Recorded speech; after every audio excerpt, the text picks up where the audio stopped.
Assalamualaikum warahmatullahi wabarakatuh, sahabat muslim. Hari ini agendanya Yayasan Wafiz Al-Amin Center dan para guru-guru SMPIT Al-Amin Center Boarding School Bekasi akan mengadakan ziarah ke makam para ulama Betawi, Bekasi, Jakarta, dan sekitarnya. Banyak ulama-ulama Bekasi dan ulama-ulama Jakarta, ulama-ulama Betawi yang hari ini akan kita kunjungi, termasuk diantaranya guru kita Al-Maghfurlah Kiai Haji Nur Ali dari Pondok Pesantren At-Taqwa Bekasi. Dan pondok-pondok pesantren lain yang di Jakarta akan kita kunjungi pada hari ini. Seperti apa liputannya?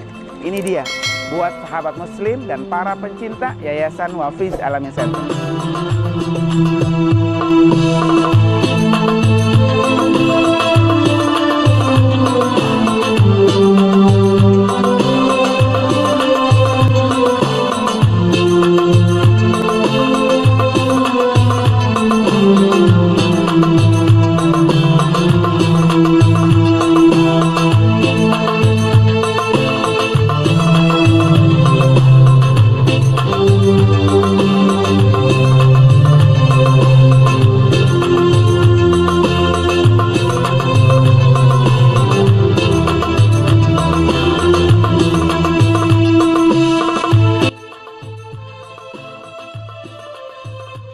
Dulu kampung Ujung Harapan sama Ujung Malang. Nah, ketika dikunjungi oleh Menteri Luar Negeri Adam Malik, maka kampung Ujung Malang ini dirubah menjadi Kampung Ujung Harapan. Nah, berkat ada beliau lah ini, seorang tokoh agama, sehingga Ujung Malang ini atau Ujung Harapan ini menjadi bersinar karena ada ahli ilmu, orang yang punya ilmu. Nah, beliau ini memang dari sejak kecil sudah kelihatan orang yang sangat cerdas. Nah, pertama-tama beliau ini belajar dengan guru mugni, kuburannya itu di Masjid At-Taqwa Putra. Di samping At-Taqwa Putra itu guru beliau pertama, sekaligus juga sebagai mertua. Biasa kan gitu kan, kalau melihat muridnya bagus, maka si guru ini sayang jangan sampai jatuh ke orang lain. Maka dinikahkanlah anaknya atau putrinya guru mugni dengan beliau. Nah, setelah belajar dengan guru mugni, Pak Kiai Nur Ali ini disuruh belajar ke Cipinang Muara, yaitu guru Marzuki bin Mirsad, yang insya Allah nanti makamnya akan kita kunjungi. Guru Marzuki bin Mirsad ini adalah guru ulama-ulama Betawi. Jadi kalau kita kenal ulama-ulama se-Betawi, nah, maha gurunya dia itu Kiai Marzuki bin Mirsad. Termasuk beliau ini murid kesayangannya Kiai Marzuki, sehingga akhirnya Kiai Nur Ali itu disuruh apa? Belajar ke Mekah oleh guru Marzuki. Selama 6 tahun Kiai Nur Ali ini belajar di Mekah. Kemudian sepulangnya dari Mekah, baru beliau ini apa? Membangun pondok pesantren At-Taqwa sepulangnya dari Mekah, sehingga pada waktu itu masih dalam penjajahan Belanda dan juga Jepang, sehingga akhirnya salah satu guru yang sangat terkenal di kota Mekah itu adalah Syekh Ali Al-Maliki.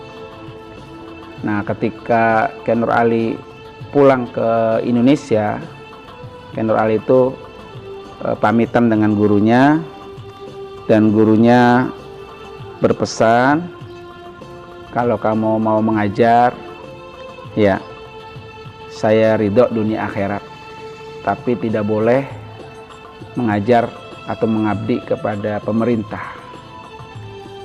Waktu itu pemerintahnya kan di bawah kekuasaan Belanda, sehingga akhirnya pada waktu itu orang-orang yang mengajar untuk atau membaktikan diri untuk menjadi PNS itu pada waktu itu dilarang oleh Al-Maghfurlah Kiai Nur Ali ini. Karena memang pesan gurunya Syekh Ali Al-Maliki di Mekah itu, jangan mengabdi, mengajar itu untuk pemerintah.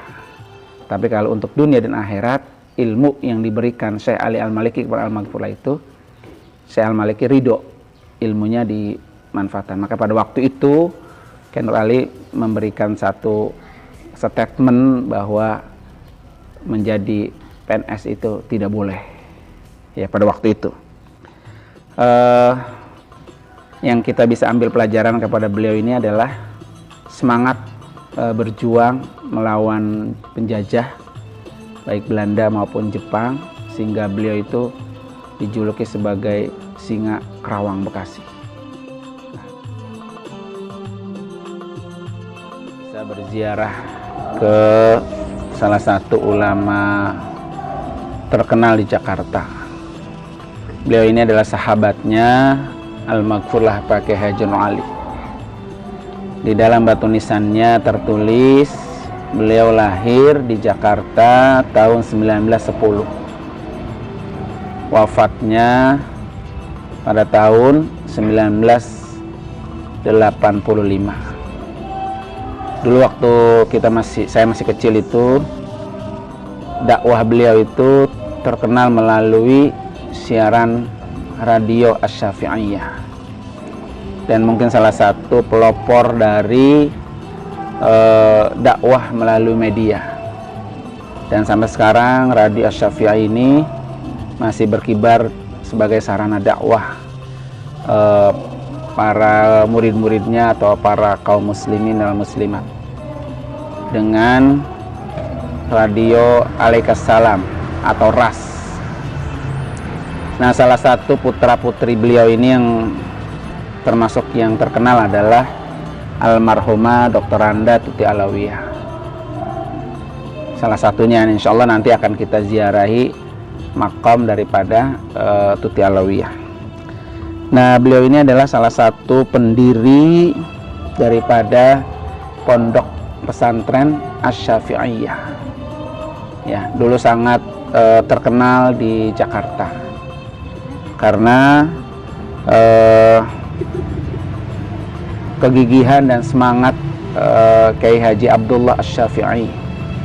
Beliau ini dijuluki sebagai kiai yang karismatik, ya. Kalau Kiai Nur Ali itu adalah singa Kerawang Bekasi, kalau Kiai Abdullah Asy-Syafi'i adalah macan Betawi. Karena dakwahnya melalui radio, akhirnya dakwah beliau sampai hari ini masih bisa dinikmati oleh orang-orang sekarang, meskipun tidak pernah hidup bersama beliau atau tidak pernah belajar bersama beliau, tapi karena melalui radio semua dakwanya terekam dengan baik. Dan di Jakarta, di Betawi ini, beliau terkenal dengan Kiai Duloh, ya kan, Abdullah Asy-Syafi'i. Orang Betawi kan suka dipendek-pendekkan gitu. Kiai Abdullah menjadi Kiai Duloh. Dan menurut Kiai Haji Ali Yafi, beliau mengatakan bahwa Kiai Abdullah Syafi'i ini adalah tokoh yang pemberani, tokoh yang ikhlas, tidak pernah jemu dalam berdakwah, dan sangat tegas dalam menegakkan amar ma'ruf nahi munkar, sehingga diberikan statement seperti itu oleh Kiai Haji Ali Yafi berkaitan dengan sosok figur daripada Al-Maghfurlah Kiai Haji Abdullah Asy-Syafi'i. Mudah-mudahan datangnya kita ke sini ini bisa memberikan spirit semangat, ya, buat kita orang-orang yang meneruskan perjuangan risalah al-ulama warasatul anbiya. Jadi para ulama-ulama itu adalah penerus para nabi, dan insya Allah dengan kehadiran kita di sini, di warisannya Kiai Abdullah Asy-Syafi'i ini, pondok pesantren Asy-Syafi'iyah yang juga berdiri megah tadi kita lewati adalah Universitas Asy-Syafi'iyah. Mudah-mudahan ini bisa menginspirasi kita, menginspirasi semangatnya, menginspirasi jihad berdakwah, berjuangnya buat kita orang-orang yang sebagai penerus perjuangan beliau. Saya kira itu. Terima kasih. Assalamualaikum warahmatullahi wabarakatuh. Beliau lahir di Kampung Tanah 80. Ini namanya Kampung Tanah 80 Klender, Jakarta Timur, dari pasangan muhajir. Berarti bapaknya muhajir. Ya, namanya Ahmad Zayadi bin Muhajir bin Ahmad Gojek. Beliau ini punya keturunan dari ulama Banten. Ya, kakeknya, buyutnya yaitu Kiai Haji Muhammad Soleh yang terkenal dengan nama Muallim Ale, seorang ulama Banten yang hijrah dan menetap di Kampung Tanah 80 ini. Kemudian Kiai Muhajir ini mengaji kepada Kiai Muhammad Thohir dari Cipinang Muara. Kemudian juga Kiai Ahmad Jayadi Muhajir ini, beliau ini sangat muda, usia 15 tahun sudah mampu mendirikan pondok pesantren Az-Ziyadah. Jadi usianya masih muda sekali, 15 tahun mampu mendirikan pondok pesantren Az-Ziyadah. Nah, ini yang menginspirasi ya buat kita semua. Kemudian pada tahun 1938, ketika usianya 20 tahun dan masih mengaji di Kampung Bulak Cipinang Muara, Ahmad Zayadi ini dinikahkan dengan Hajah Asmani, putri Haji Kiram, oleh gurunya Kiai Muhammad Thohir pada tahun 38. Kemudian pada tahun 48 Kiai Haji Mursyidi dan Kiai Haji Hasbiullah yang tadi itu, serta Haji Asmani ini adalah orang yang masih punya hubungan saudara. Kiai Mursyidi, Kiai Hasbiullah, Haji Asmani.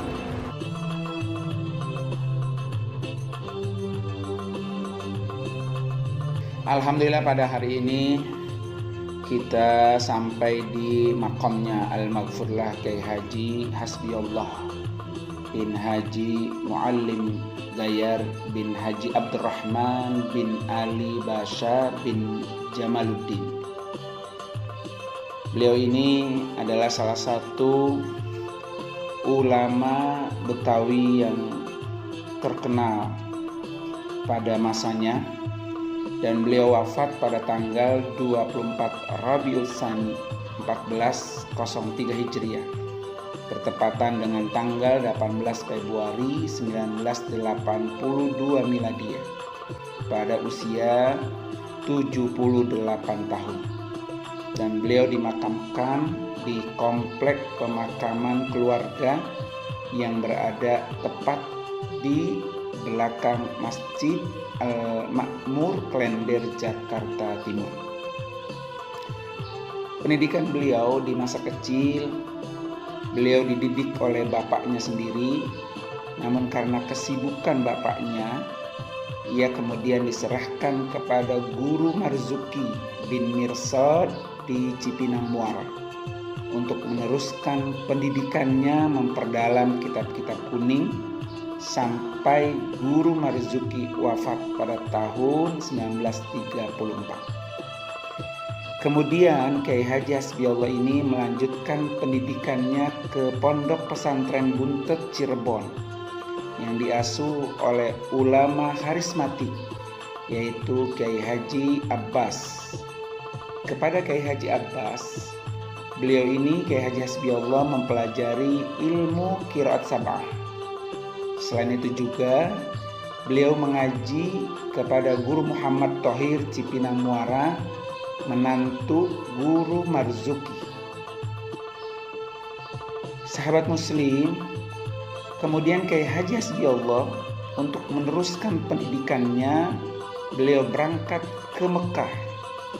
Di Mekah, beliau juga mengaji kepada ulama terkemuka, yaitu Syekh Ali Al-Maliki, Said Alwi bin Abbas Al-Maliki, Syekh Muhammad Habibullah As-Sankiti, dan lain-lain yang berada di kota Makkah Al-Mukarramah.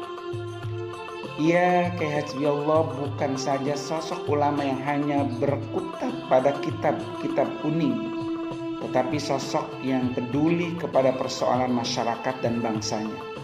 Saat terjadi agresi militer Belanda kedua, bersama dengan dua rekannya yang lain, yaitu Haji Darif dan Kyai Haji Ahmad Mursyidi, ia turut berjuang di front terdepan dan terkenal sebagai 3 serangkai dari Klender.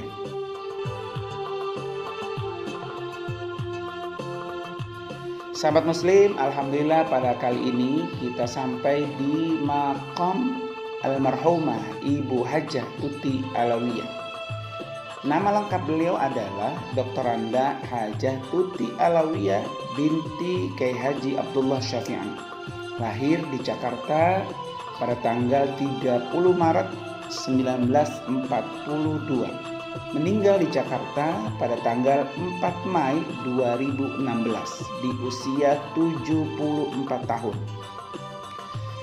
Karir beliau pernah menjadi Menteri Negara Pemberdayaan Perempuan pada tahun 1998 hingga tahun 1999 pada Kabinet Pembangunan 7 dan Kabinet Reformasi Pembangunan. Tuti Alawiyah juga merupakan lulusan YIN Syarif Hidayatullah Ciputat, Tangerang. Ia juga pernah menjabat sebagai anggota Majelis Permusyawaratan Rakyat MPR dari tahun 1992 hingga tahun 2004 dari utusan golongan. Sahabat Muslim, pendidikan beliau ini mulai dari SD di Selamat Riyadi Ibtidaiyah Asy-Syafi'iyah hingga sampai sarjana 1 Fakultas Usuluddin YIN Syarif Hidayatullah Jakarta. Dan beliau pernah mendapat gelar Doktor Honoris Causa pada tanggal 17 Februari 2001 dari Institut Agama Islam Negeri YIN Syarif Hidayatullah. Karir beliau dalam berorganisasi, beliau adalah pendiri Perguruan Islam Asy-Syafi'iyah atau Yayasan Perguruan Tinggi Asy-Syafi'iyah. Beliau juga adalah Rektor Universitas Islam Asy-Syafi'iyah. Beliau juga pernah menjadi Ketua Muslim Women's Union Indonesia, Direktur Eksekutif Internasional Muslim Women's Union untuk Asia. Beliau juga adalah pendiri sekaligus juga Ketua BKMT, Badan Kontak Majelis Taklim Indonesia. Dan banyak sekali karir beliau dalam berorganisasi, sehingga beliau sebagai wanita karir dan wanita pembaharu sebagai pahlawan perempuan, di mana perempuan-perempuan bisa berkarir, bisa berkaca dengan almarhumah Tuti Alawiyah. Di samping itu juga beliau juga termasuk orang yang rajin menulis. Banyak sekali buku-buku yang pernah beliau tulis dan itu sebagai kewanitaan beliau, termasuk juga buku wanita dalam nuansa peradaban, strategi dakwah di majelis taklim, pembangunan kesadaran beragam, dan banyak lagi buku-buku yang lain. Di samping itu juga beliau juga pernah menerima banyak penghargaan, di antaranya Bintang Mahaputra Adi Pradana dari Presiden Indonesia B.J. Habibie, penghargaan Satya Lencana Kebaktian Sosial dan Pemerintahan RI yang disematkan oleh Presiden RI Bapak Haji Muhammad Soeharto pada tanggal 21 Desember 1995 di daerah Istimewa Aceh. Penghargaan dari Angkatan 45, penghargaan dari Lembaga Islam Bangkok, Thailand, dan banyak lagi penghargaan-penghargaan lain baik nasional maupun internasional. Semoga ini menjadi wanita terinspirasi bagi wanita-wanita Indonesia, terutama wanita-wanita Muslim.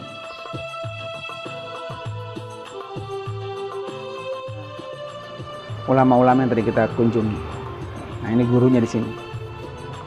Cuma memang sayang beliau ini tidak punya pondok pesantren, ya. Dan ini musola dulu, ini musola di sebelah.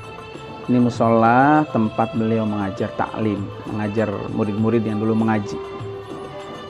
ya kan, sekarang menjadi aula dan ini menjadi masjid, salah satu peninggalan yang masih ada oleh almarhum Kiai Haji Marzuki bin Mirsad. Nah, beliau ini masih punya keturunan dari kebangsaan Raja Melayu Patani, yaitu Sultan Laksana Malayang, seorang sultan dari negeri Melayu Patani Selatan. Ya, kalau ibunya Kiai Marzuki ini masih ada keturunan dari Madura.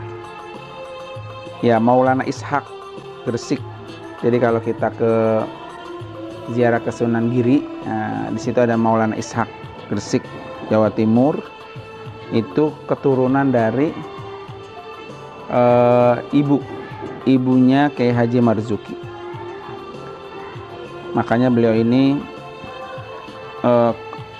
tangguh ya, kuat dalam berjuang, terutama dalam menimba ilmu. Nah, beliau juga ini dijuluki sebagai the sick teacher. Ya, the sick teacher.